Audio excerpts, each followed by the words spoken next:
everybody. Harry from Wrigley Field on a beautiful day for baseball.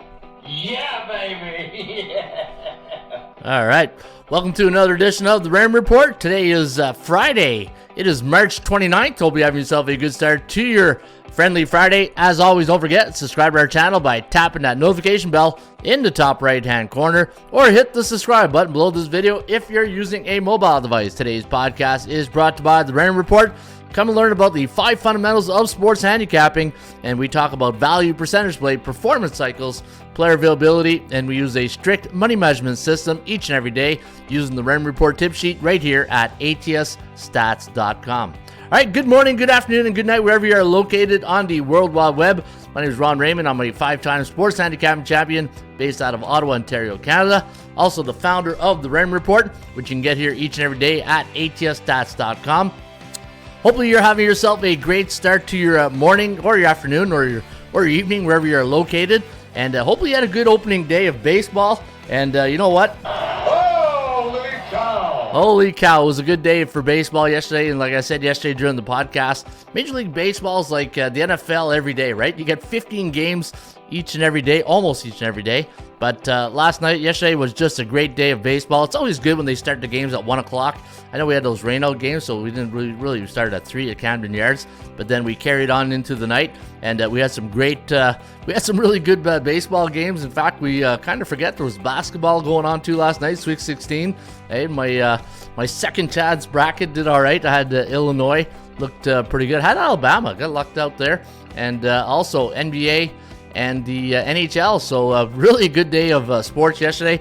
Hopefully you guys cashed in. And on my baseball selections, my premium picks didn't do so well. In fact, let me go look at my premium picks last night. I lost my 2 NHL games. I had the over in the Rangers-Colorado. I had the over in the Islanders-Panthers. But I did win with the Cubbies. Remember yesterday I was talking about that game? And I said, opening day to me, it's so easy to get excited. And you see like 15 games and you want to get down on all of them. To me, and yesterday, anytime you get day one of opening day, always remember, I call it overvalued first game series, right? Because on opening day, you're getting the best pitchers of their aces. You're getting the top aces of each rotation, so you're at the top of the rotation. And the way I look at it is when you look at the number ones on, everybody's going up against their number ones. Where's the overvalued price, right? And when I looked at yesterday's baseball matchup, and I said, you know what, man, there's a lot of overvalued prices here today. And sometimes it's a marathon, not a sprint, right? And you're not trying to make all your money in one day. And I take the approach of when I'm betting baseball, I look for singles. I don't want that home run right away. I'll get the home run. I don't mind the inside the park home run, but I'll take that home run. I'll pick my spots, and I only had one pick yesterday, and you're seeing it right there. And I gave it out on the podcast yesterday. I was when I talked about the Cubbies, I said I really like Steele at plus 1.5. I feel it's a steal. Hey, no pun intended. But and again, there's that also the angle of going up against the champion on day one, the overvalued price of the champion, and that's every sport, right? NFL, NBA, NHL. It's just the champion's always going to be overvalued. That's why they're champs, right? And so we got kind of lucky. Well, I don't know if we got lucky, but maybe the Cubs could have won that game. But Jankowski with a nice home run to tie it up. But it was hope Steele's going to be okay. Went down with a hamstring injury. But man, great day yesterday in baseball. Hey, Harry. Holy cow! Yeah, and at the end of the day, what are we trying to do? Show me the money! Yeah, so hopefully you guys made the money yesterday. And speaking of money, I think it's time now to ring the bell, and let's go see what the markets are telling us. All right, in this corner, weighing $1.50, the bookmaker. And the bookmaker yesterday, if you had the favorites went 9-4 straight up, 7-6 on the run line, and 8-4 to the over/under, 8-4-1 when it came to the total. And let's go take a look at the NBA. And last night in the association, you can see it was 0-2, only 2 games last night. So the favorites did not do well. In fact, it's been, look at these. Favorites had a great run for a while here, but the last 3 days have been going to the dogs. Hey, if you're a dog player, you're smiling like a butcher's dog right now because you're making some money. 0-2-0 last night against the point spread, 9-3 the night before, so you're doing very well if you're betting NBA underdogs these days. 56.9% of the games have gone over the total. Favorites have won 56.9%. but only covering 43.9%. That's always amazing, right? Bookmakers doing a good job of getting the number that you want to bet into as a favorite, but the Underdogs cashing in some tickets here, 56.4%, and pretty good job on the bookmakers when it comes to the total, 52% and 48.1 to the under. So 52% of the games have gone over in the association. Now, we did have a favorites in the NHL. In fact, the favorites went 9-5 last night in the Bettman circuit. But look at all the unders, man. 11-3 to the unders. I had those 2 overs yesterday. I've been riding the over train lately, but you know what? It came back and bit us in the you-know-what last night. 11-3 to the under, 8-6 on the puck line. So only one game. You're at the opposite spectrums of when it comes to the volume of games, right? You got 14 games last night, and then they'll throw you a bone today with one game. So, but a lot going on, right? You got baseball, you got the March Madness Sweet 16, and now tonight it's going round 2. So it's going to be a fun time betting sports. Now, coming back to baseball, and at the end of the day, what are we looking for? We're looking for winners, right, Mike?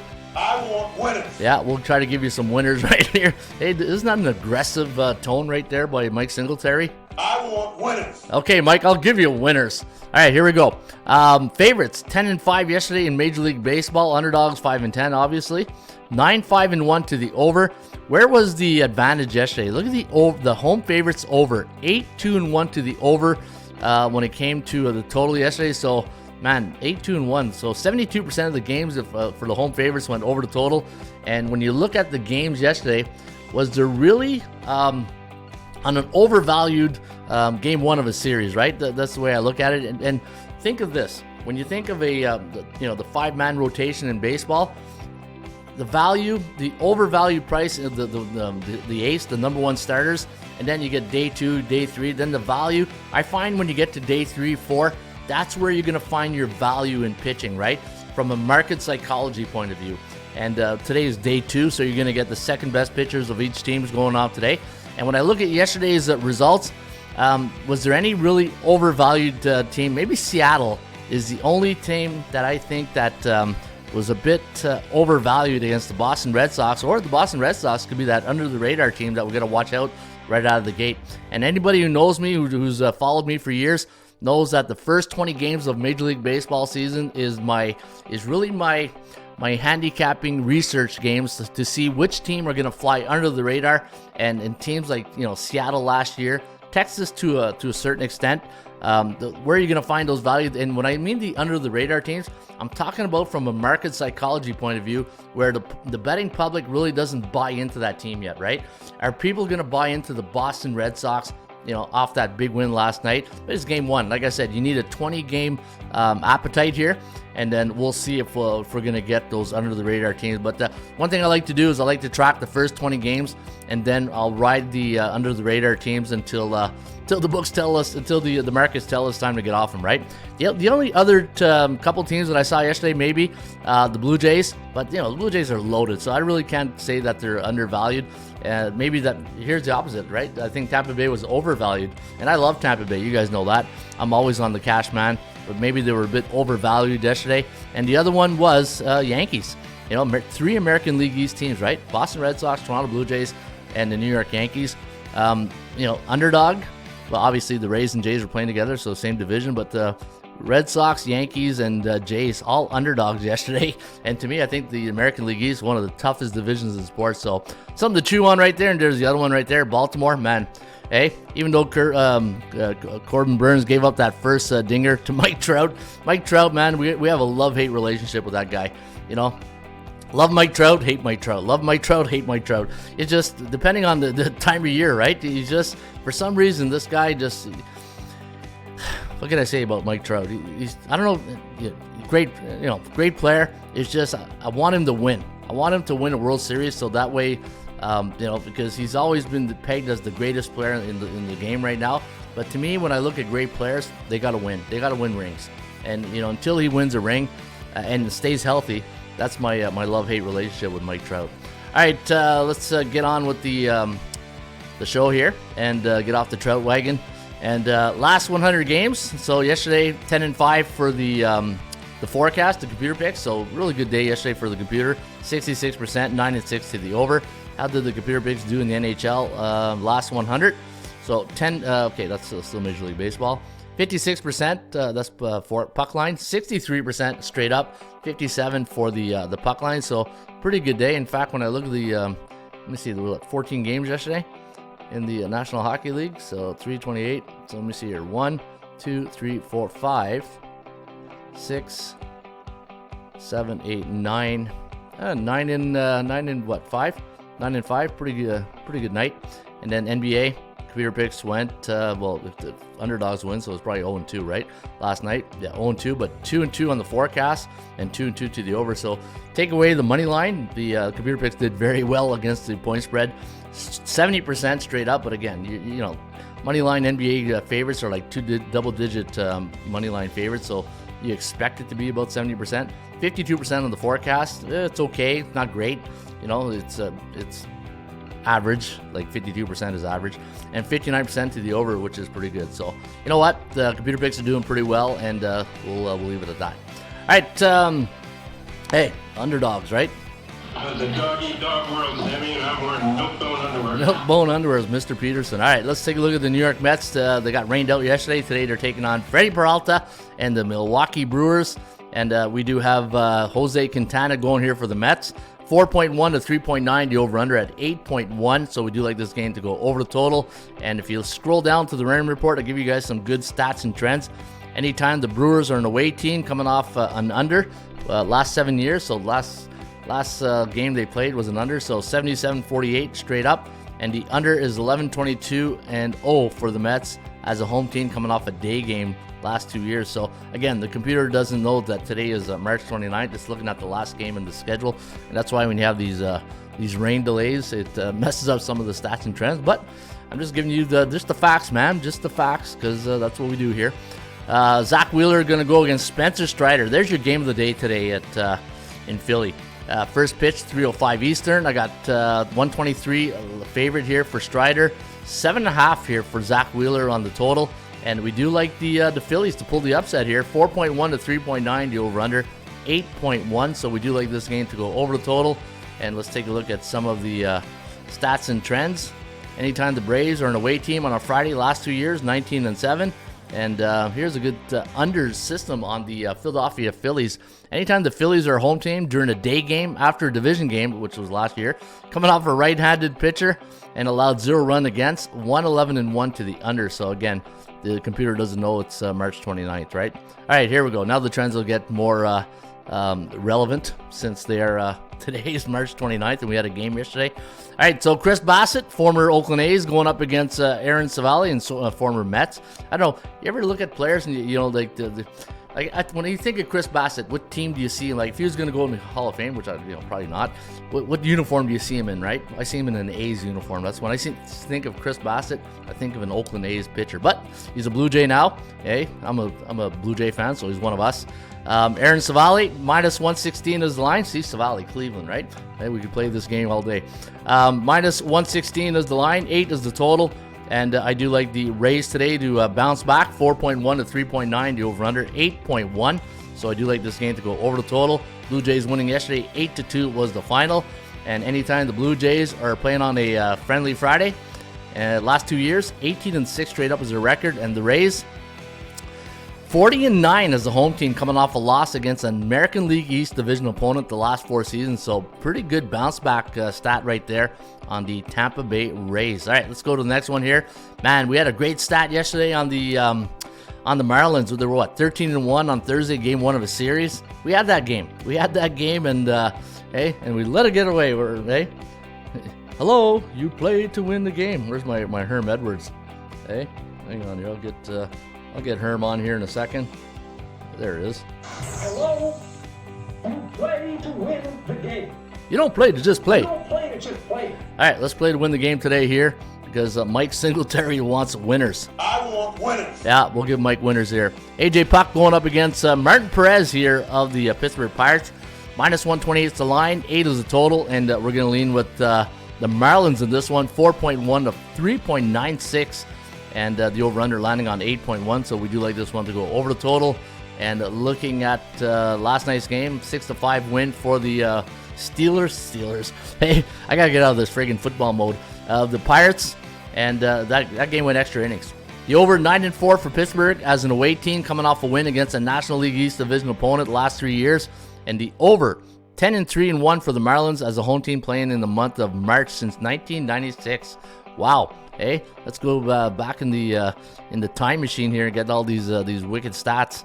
All right, hey, the game of the day. This is the Yankees, man. I tell you, the thing with the Yankees, and you can go back to the George Steinbrenner days. George Steinbrenner loved to really spend money and put really great players on the field, right? And since he's passed away, the Yankees are still trying to build that dynasty of putting the best players on the field. And the last couple of years have been hit and miss. But you know what? When I listened to Juan Soto yesterday talking on the MLB Network and says he loves the vibe, listen to the players when they say stuff like that. It's like, I love the vibe in this industry, in the locker room. I love the team. When you hear players say that, man, it's just infectious, and then it catches on, right? And the guys feed off that, and we'll see if that carries on to today against the Houston Astros. Now, looking at the Astros, I'm going to check through the starting pair. I think it's Christian Javier today going for the Astros. Not sure why it's not written right there. Just double check for you guys. And looks like it's going to be Christian Javier going here for the Astros. Minus 122. 9 is the total. Carlos Rodon. What do you think of Rodon as the White Sox? Hey, man, that's a new game we're going to play now. When I think of pitchers or players, what team do you associate them with? All right, 4.49 to 4.4. The over-under at 8.89. So we do like this game to go under the total. And the Yankees winning yesterday, 5-4 was the final. Anytime the Yankees are a away team, coming off a win over a National Central Division opponent last 2 years. Now here's the thing, right? Is Houston still a national? The one thing with you see, when you run a one-man show type thing, and you got only one programmer, and they always change the standings. I want to make sure we got the right. So what did I say here? National Central. Yeah, see, that's the old. So everybody knows that. You see here that Houston, coming off a win, is a Western. All right, NL West. Oh, not NL West. They are American League West. All right, so I got to change that. See, quality control during the show. All right, the Houston Astros 16-5 as in a home team, coming off a 4-run. Okay, so the Houston Astros 16-5 as a home team if they scored 4 runs last 2 years. So, all right, I'm going to put that note so I fix that after the show. That we got to fix Houston. Houston is no longer National Central. Hey, they are West. All right, we'll fix that. All right, so yeah, 16-5 as a home team, coming off a game where they scored 4 runs the last two seasons. We count this season and last season. That's why we don't go back like 2 years. All right, next game. You know what? The Yankees. I like the Yankees here again. I do like. I'm gonna ride that Juan Soto vibe right there. All right, Boston. Hey, big win last night for the Red Sox. Nick Pivetta going to toe the rubber today up against George Kirby. Kirby's going to be a good one for the Mariners. In fact, when you look at Kirby last season, let me see here. He was 13-10, a 3.35 ERA, and so he had a pretty good year. Started 31 games for the Mariners. Pitched 190 innings, .2, and today we do have the Mariners bouncing back off that 6-4 last night? Yeah, 6-4 win for Seattle, and I do have the Mariners winning today, 4.1 to 3.9. The over-under at 8.1. And let's go to the tell of the tape. The Red Sox 19-8 as an away team on Friday, and I have a system league trend for you guys today. The over. So you see this when Seattle, that's called the team trend. When any Major League Baseball, that's called a system trend. So I do have a great over trend today on the on this game between the Red Sox and the Mariners. Anytime you got a home team like Seattle, totals between 7.5 and 8 against American League East division opponent like the Red Sox, and it's a Friday, coming off a loss yesterday versus a right-handed pitcher, and it was an over game, and the loss was against obviously American League East. 12-3-1 to the over, but look at the straight up 4-12. So I do like the over today in the game between Boston, but I don't know, Kirby. I don't know if sometimes with these good pitchers, you don't like going over, right? If they get into a zone and they go like 6-7 innings, and the reason why they're still in the 7 innings is they haven't allowed a run yet. Cleveland, Oakland, yeah, Oakland, man, can't get to Vegas quick enough, I guess, right? And looking at the starting pitcher, Logan Allen against Ross Stripling for the Oakland Athletics. Minus 132's line, and I got a little upset here brewing. 4.1 to 3.9. The over-under at 8.1. So we do like this game. Am I seeing a lot of the same scores here or what? Let me see. Let me go to my... let me go back here. Yeah, it's all the same score. You know what? I just noticed that right now. What the hell's going on? Hey? Yeah, exactly. All right, let me go to the computer pick then. Let me go to my computer. I'll have to talk to my programmer and say, why are we always getting the same score right here? All right, let me see here. Let's go to MLB. Okay, where is it? MLB. Sometimes it's just a bug in the system, right? Okay, there we go. 4.1, 4.1, 4.1. What the hell? Okay, no. You know what? We're on track here. 4.17, 4.5, 4.4. Okay, no, we're good. We're good, folks. Nothing to see here. Hey, nothing to see here. We're fine. All right, let's go back to the stats and trends. Okay, just I kept seeing the same score, and I'm like, okay, what the, it is game 2, day 2, right? So let me go back to my MLB. The Raymond Report Light. So what you see here is the Raymond Report Light version. All right, so let's go Cleveland, and we do have Cleveland pulling off the upset today. The over 19-5 for the Athletics on a Friday the last 2 years as a home team, and the over 36-21-1 for the Guardians as an away team, coming off a left-handed pitcher the last 5 seasons. Interesting stat right there. Colorado, Arizona. Arizona leaves some runs left for today here. A big win. See, good. We don't have 4.1 here. That's good. I'd like to see that.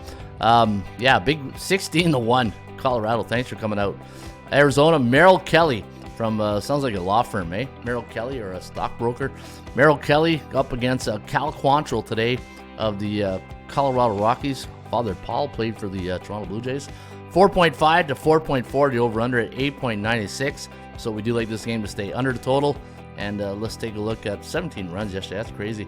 Maybe an under day, right? Overreaction Friday. The over 8-3-1 for the Rockies on the month of March since '96, and for Arizona, Diamondbacks as the home team on the month of March, 8-3-0 since '96. But you don't play a lot of March games, right? We don't have a lot of March games. San Diego taking on the San Francisco Treat, not the 49ers, the Giants. Hey, gotta get out of this football mode. Joe Musgrove will going up against Kyle Harrison of the Giants. I got 4.1 to 3.9, the over-under at 8.09. So I do like this game to go over the total. Don't forget, those Seoul Korea games are kicking in here. 2-1 against 0-1. Chance of winning. I forgot to give you guys the chance of winning, the percentage play. 55.7 to 45.3. So if you rewind the tape, you go look at the Cal and they'll show you the percentage play if you're really an angles player in that department. 6-4 was the final yesterday. The under, there we go, an under 11-4 for the Padres as a home team in the month of March since '96, and the under 11-3 for the Giants in the month of March as well. So you're probably saying, why all these trends in the month of March? Well, that's 2 games, so we need more coming off situations. I'll show you some more stats and trends in just a few seconds. And then the final game, the Dodgers taking on the Cardinals. Cardinals took it on the chin yesterday, 7-1. Miles Mouthkless. Yeah, it wasn't a great performance. I still like St. Louis, though. Too bad they got the Dodgers out of the gate. Hey, worst pick of the draw right there out of the gate. Take the Dodgers, who already had 2 games in their under their belt in the Korea Bowl, Seoul Bowl there. Bobby Miller taking on Zach Thompson. That should be a good one here today. 4.5 to 4.4, the over-under at 8.96. So we do like this game to go over the total. 53.3% chance of winning, 46.1. And if you scroll right down here, the Dodgers 46-12 as a home team versus National Central opponents last 4 years. And the Cardinals, look at that. A nice little Cardinal stat for you. 21-11 as an away team, coming off a loss in game 1 of a series the last 2 years. That's a really good trend right there for the Cardinals. All right, speaking of trends, stats and trends, and let's go to the old 80% Club stats. Brought to you by the Rain Report. And guys, don't forget, membership's only $7.99 for a 1-week membership here at atsstats.com. All right, if you like trends, this is not bad. 19-1 for the Pirates as an underdog when the spread's between 100 to 120. So that's low spread, either minus 120 or plus 120. So we look at both angles. So low scoring game, right? Jose Quintana as a home team versus Milwaukee. Yeah, we gave that yesterday. Boston, homer away versus Seattle. Look at the over. 25-4-1 last 30 games. That's a really interesting stat right there. Philadelphia, yeah, we gave that out yesterday. Seattle as a home team on a Friday, second game of the series, coming off a Game 1 loss, and they allowed 6 runs or less against. 8-2 to the over next game, so that's a really good trend right there. And the Dodgers, 50-7. 50, that's 5-0, not 1-5. 5-0, 50-7 as a 220 to 240 home favorite versus non-division opponents after a non-division game, and that's a pretty good trend. Tampa Bay, let's see if you know what?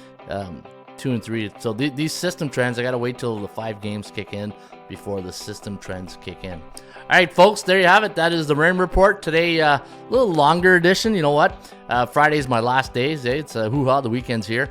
And I will be back on Monday and hopefully giving you guys some more aggressive winners. I want winners.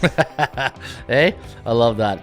In the meantime, Holy cow! enjoy some Major League Baseball this weekend. Enjoy some Sweet 16 action and also hockey and the NBA. I'll be back on Monday with another edition of the Rain Report. Folks, don't forget, you can get my top plays, my premium picks each and every day right here at atsstats.com. Good luck.